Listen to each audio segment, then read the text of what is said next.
Ziaur Rahman Saudi আরবে মতো জায়গায় মক্কায় তিনি সেখানে নিম গাছ প্লান্ট করেছিলেন। আপনি মনে করেন না যে এটা আল্লাহ তালা একটা মানুষকে দিয়ে না চাইলে, দুনিয়াতে কত মানুষ আছে সবাইকে দিয়ে তো আল্লাহ তালা এই নিম গাছটা রোপণ করেনি, কেন জিয়াউর রহমানকে দিয়ে করাইল? জিয়াউর রহমান ইজ জিয়াউর রহমান। এখানে ডক্টর মোহাম্মদ ইউনূস সে হতে পারে একজন অর্থনীতিবিদ, সে হতে পারে একজন শান্তিতে নোবেল বিজয়ী, কিন্তু নেতৃত্ব রাষ্ট্র পরিচালনায় আমি মনে করি জিয়াউর রহমানের কাছে ডক্টর মোহাম্মদ ইউনূস একজন নব্য ভূমিষ্ঠ শিশু। আপনি তার যোগ্যতা তার জায়গায়, একজন নোবেল বিজয়ী হতে পারেন, যেমন ধরেন কথা আপনি একজন সায়েন্টিস্ট, তিনি তো একটা রাষ্ট্রের প্রশাসকের দায়িত্ব পালন করতে পারবেন না। ডক্টর মোহাম্মদ ইউনূস একজন আনপ্যারালেল অর্থনীতিবিদ, তিনি অবশ্যই একজন শান্তিকামী বা শান্তিতে নোবেল বিজয়ী একজন যোগ্য ব্যক্তি, তার যোগ্যতা নিয়ে নেই। কিন্তু জিয়াউর রহমান ছিল jack of all trades. He may not be the master of something, but he was jack of all trades. তাকে আল্লাহ তালা সৃষ্টি করেছিল অন্যরকম একটা যোগ্য প্রশাসক হিসাবে, এবং যে কারণে জিয়াউর রহমান আমি মনে করি he was kind of blessed administrator. বিশ্বের ইতিহাসে কিন্তু সব রাষ্ট্রপ্রধানরা এতটা আশীর্বাদ নিয়ে জন্মগ্রহণ করেন না যেটা জিয়াউর রহমান করেছিল, যে কারণে হয়তো তিনি কয়েকটা ভালো কাজ করেছিলেন, যে কাজগুলো দেখেন চাইলেই কিন্তু তার ব্যাপারটা কিন্তু আপনি খেয়াল করে দেখেন যে এখানে একটু জিয়াউর রহমানকে নিয়ে আমার কথাটা একটু ইলাবোরেটলি না বললে হয়তো মানুষ বুঝবে না যে কেন আমি এটাকে, অনেকে মনে করবে আমি ডক্টর মোহাম্মদ ইউনূসকে আন্ডারমাইন করছি, তা না। বিষয়টা হচ্ছে এই জন্য যে আপনি খেয়াল করেন যে তাকে কিছু কিছু কাজ 65 ওয়ারে সেখানে আরও অনেক যোগ্য কর্মকর্তা রাখছিল, কিন্তু জিয়াউর রহমান সেখানে একটা ভূমিকা রাখছে। তারপরে আপনি দেখেন বাংলাদেশের স্বাধীনতা যুদ্ধের সময় আরও অনেক যোগ্য অনেক অফিসার ছিল না, বা তার মুখ দিয়ে স্বাধীনতা ঘোষণা করানো, এটা আল্লাহর ইচ্ছা।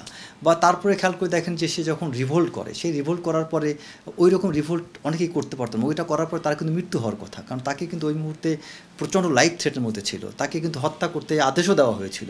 সেখান থেকে তিনি বেঁচে আসছেন তার সাথে কয়েকজন ক্যাপ্টেন কিছু অফিসার থাকার কারণে, তো সেখানে কিন্তু আল্লাহর ব্লেসিংটা তার প্রতি ছিল। তারপরে আপনি দেখেন 7ই নভেম্বর যে ঘটনা ঘটে, সেখানে কিন্তু দেখেন জিয়াউর রহমান সে কিন্তু ওখানে নিজের থেকে কোনো কিছু করতে যাননি, তাকে সৈনিকরা যে উদ্ধার করেছে, তাকে আপনার সেই সময় মেজর জলিল, অনেকেই কিন্তু ওই মুহূর্তটায় তারা অনেক ভুল করছে, বা খালেদ মোশাররফ অনেক ভুল করছে, কিন্তু জিয়াউর রহমান কিন্তু আল্লাহ কিন্তু ভুলটা করায় নাই, বরং সে এগুলোকে একটা kind of the message of blessing আপনি এগুলো দেখেন। তারপরে দেখেন জিয়াউর রহমান সৌদি আরবে মতো জায়গায় মক্কায় তিনি সেখানে নিম গাছ প্লান্ট করেছিলেন।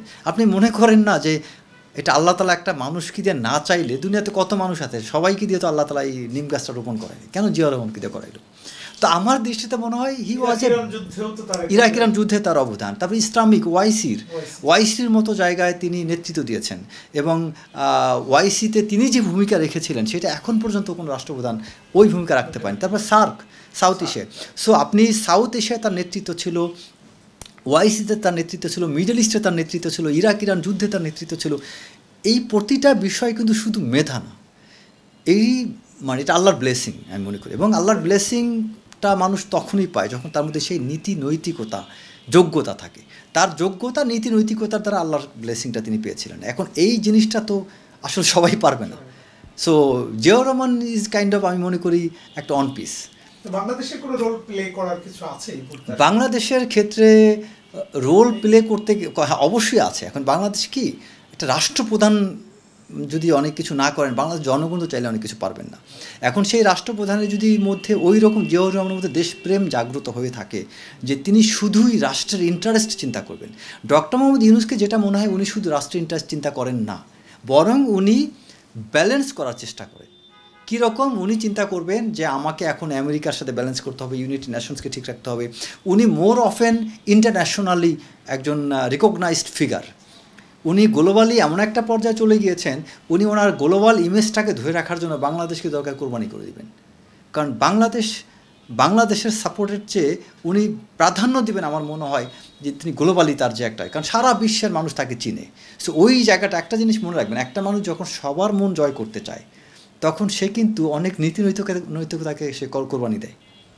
কারণ আপনি সবার মন তো জয় করতে পারেন না, আপনাকে সবার মন আপনি চোরগুন্ডার মন জয় করতে হবে, একজন ভালো আলেমের মনও জয় করতে হবে। তার কি বোঝাচ্ছে যে you are compromising the truth with the false, you are compromising justice with injustice.